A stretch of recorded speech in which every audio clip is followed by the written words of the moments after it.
नमस्कार, मैं हूं सौरभ सचान और आप देख रहे हैं एमपी लाइव। हमारे इस यूट्यूब चैनल को आप लाइक और सब्सक्राइब जरूर कीजिए। हर तरह की अपडेट्स मध्य प्रदेश और देश के बारे में हम इस चैनल के माध्यम से देते हैं। आज हम बात करेंगे धार्मिक कट्टरवाद की। हमारा देश एक धार्मिक कट्टरता के दौर से गुजर रहा है। हर धर्म अपने आप को ऊंचा बताने के लिए कट्टरता के सारे पैमाने तोड़ता जा रहा है। हमारे संविधान में सभी धर्मों को बराबरी का स्थान दिया गया था, लेकिन अब छोटी छोटी बातों पर हम लोग एक दूसरे को धर्म का अपमान करते हैं और उसका खामियाजा जनता को भुगतना पड़ता है। तनाव होता है, हिंसा होती है। पठान मूवी रिलीज हुई, उसे जिसे देखना है वो देखे, जिसे नहीं देखना है वो ना देखे। लेकिन मूवी के विरोध के दौरान अचानक कथित रूप से ऐसे नारे लगे जिससे दूसरे धर्म की भावना आहत हो गई और उसके बाद में उस धर्म के लोगों ने भी कुछ ऐसे नारे लगाए जो कि आपत्तिजनक हैं, जैसे सर तन से जुदा होना। इस तरह के नारे इस देश में नहीं चलते, क्योंकि यहाँ पे संविधान का राज है। आप किसी का भी सर तन से जुदा नहीं कर सकते और उसी प्रकार आप किसी धर्म के पैगंबर को, ईश्वर को, अवतार को उल्टा सीधा भी नहीं बोल सकते, उनका अपमान नहीं कर सकते। लेकिन ये हमारे देश में अचानक इतना बढ़ क्यों रहा है, आज इसका विश्लेषण हमें करना पड़ेगा। क्योंकि अचानक से भीड़ बढ़ जाती है, थाने घेर लिए जाते हैं और इतनी बड़े पैमाने पर भीड़ अगर हिंसक हो गई तो पुलिस और प्रशासन के लिए मुश्किलों का दौर खड़ा हो सकता है। इस चीज़ को रोकने की आवश्यकता है। हमारे देश का संविधान अभी इसे इजाज़त नहीं देता।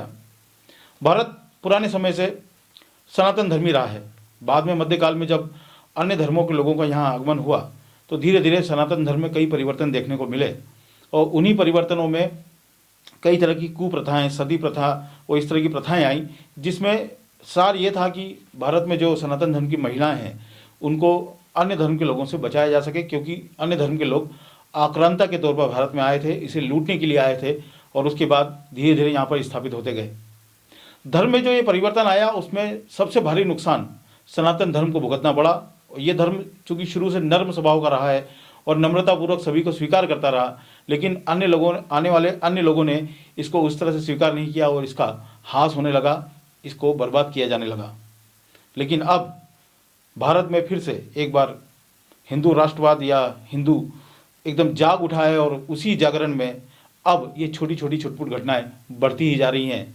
और अगर मुस्लिम धर्म की बात करें तो वहाँ पर सीधी सी बात है, ईश निंदा को बिल्कुल भी मान्यता नहीं है। आप ईश निंदा नहीं कर सकते। जो मुस्लिम राष्ट्र है वहाँ पर ईश निंदा की सज़ा सीधे सर तन से जुदा होती है। लेकिन ये भारत है, यहाँ पर हमने एक संविधान बनाया, एक रहने के लिए एक नियम और कायदे बनाए जिसमें सभी धर्म एक साथ रह सकें। लेकिन अब स्थिति ये होती जा रही है, एक तरफ इधर हिंदू कट्टर होता जा रहा है, सनातन धर्म अपना बढ़ाना चाहता है, उसकी रक्षा करना चाहता है। ऐसे में कुछ लोग ऐसी गलतियां कर देते हैं कि दूसरे धर्म पर आपत्ति लेने लगते हैं। ऐसे ही में दूसरे धर्म के लोग भी ऐसी मुश्किलें खड़ी कर देते हैं जिससे सरकारें मुश्किल में आ जाती हैं, लोग मुश्किल में आ जाते हैं। अब हमें करने की आवश्यकता क्या है? हमें एक दूसरे के धर्म का सम्मान करना है। आप अपना धर्म देखिए, आप अपना धर्म देखिए, आप अपने अपने काम कीजिए। सभी धर्म इसीलिए बने हैं, सभी इसलिए बने हैं ताकि आप एक अच्छी लिविंग स्टाइल जी सकें, अच्छे तरीके से, तौर तरीके से, कानून के साथ में रह सकें। अपना भक्ति भाव अपने हिसाब से कीजिए। इंदौर की घटना का मैं जिक्र करना चाहूँगा। विरोध हो रहा था पठान मूवी का। पठान से जिसको दिक्कत है विरोध करे, जिसे देखना है वो देखे, जिसे नहीं देखना ना देखे।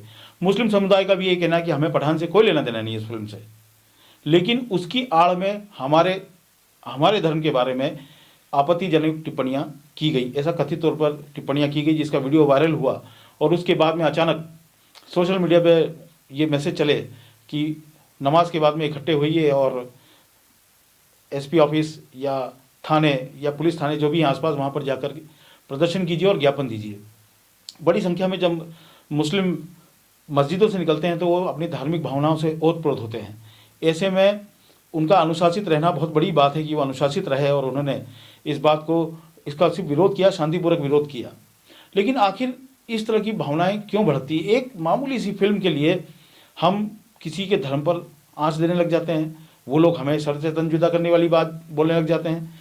तो आखिर ये धर्मांधता हमारे देश को किस ओर लेके जाएगी? देखिए, जनसंख्या की अगर बात की जाए तो सभी की जनसंख्या यहाँ पर काफ़ी ज़्यादा मात्रा में है और काफ़ी लोग यहाँ रहते हैं। किसी भी एक धर्म का पूरे देश में शासन होना फिलहाल बहुत मुश्किल है और हालांकि लोग इसके लिए प्रयासरत हैं। लेकिन हमारा संविधान सभी धर्मों को इज्जत देने के लिए बना है और सभी को अधिकार है कि वो अपने धर्म का पालन करें और दूसरे धर्म का कम से कम अपमान ना करें।